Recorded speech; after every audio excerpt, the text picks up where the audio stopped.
Bismillahirrahmanirrahim.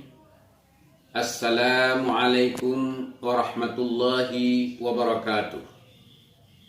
Ulun Tuan Abu Sya'ban Tinggi Gam, mantan Ketua Badan Reintegrasi Aceh, mantan Tapol Napol, dengan ini menghimbau kepada seluruh masyarakat agar sama-sama kita patuhi peraturan yang sudah ditetapkan oleh pemerintah untuk melakukan social distancing dan physical distancing dengan menjaga jarak.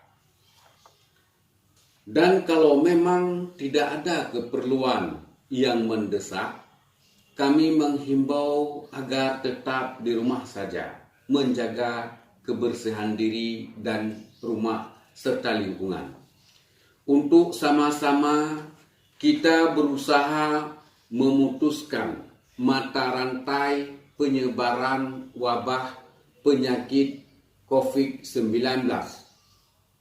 Semoga Aceh ini dapat dijadikan contoh kepada seluruh provinsi lain yang ada di Indonesia. Semoga kita selalu dalam lindungan Allah Subhanahu wa ta'ala.